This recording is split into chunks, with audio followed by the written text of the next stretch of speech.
titre de la presse, bien sûr, c'est cette affaire Dominique Strauss-Kahn et ce rebondissement.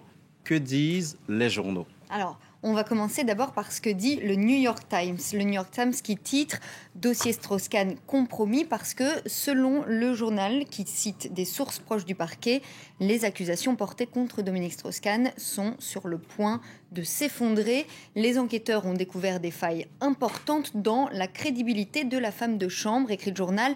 Elle aurait en fait menti à plusieurs reprises et sur plusieurs sujets, ce qui, du coup, nuit à sa crédibilité. Il y aurait d'abord cette conversation téléphonique qu'elle aurait eue avec un détenu dans les 24 heures suivant ce 14 mai 2011, ce jour où elle dit avoir été violée. Elle aurait appelé un homme en prison pour lui demander ce qu'elle pourrait retirer comme bénéfice d'une plainte contre Dominique Strauss-Kahn, une conversation qui a été enregistrée.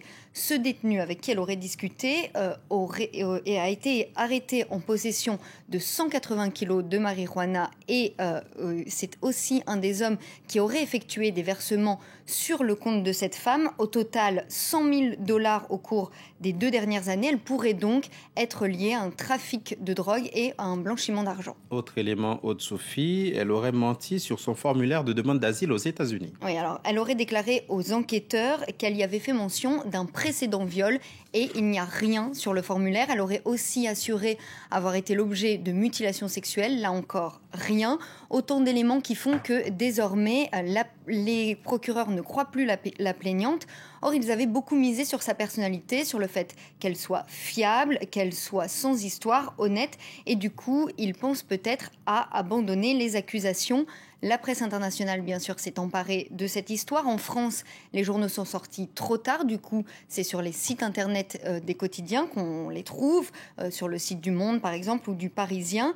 Et puis, la presse américaine, bien sûr, en parle aussi. Le Daily Beast, par exemple, titre « DSK ». Tiré d'affaire, ils vont un peu vite en besogne peut-être, le Daily Beast qui rappelle, comme le New York Times, que les analyses ADN auraient révélé qu'il y avait bel et bien eu relation entre la plaignante et l'ex-directeur général du FMI, mais le Daily Beast souligne que les avocats vont peut-être dire que cette relation était consentie. Ce vendredi, il marque les 90 ans du Parti communiste au pouvoir en Chine, un événement différemment relayé par les médias. Alors pour les médias chinois, bien sûr, c'est un grand jour.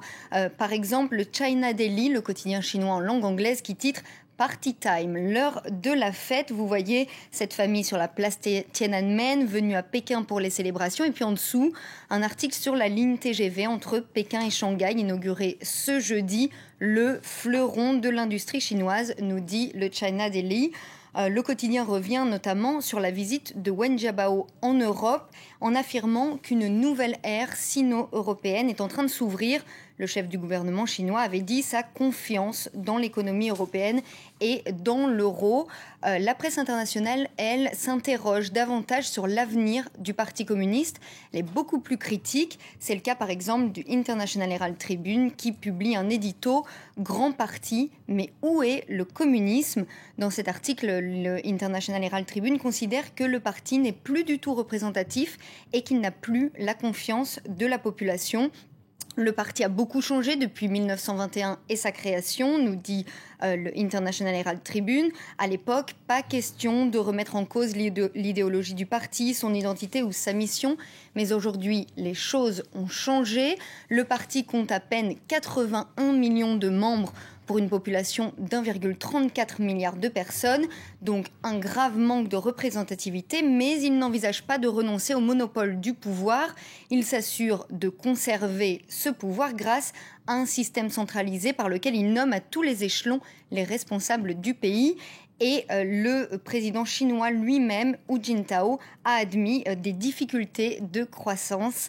Je vois que c'est la fin. Vous pouvez retrouver beaucoup d'infos sur la Chine, sur le Wall Street Journal Asia et puis dans la Tribune, tout un dossier. Voilà, pour tous ceux que ça intéresse et qui voudraient avoir plus de temps. Ça nous intéresse beaucoup. Merci Aude-Sophie pour votre revue de presse. 9h18 à Paris.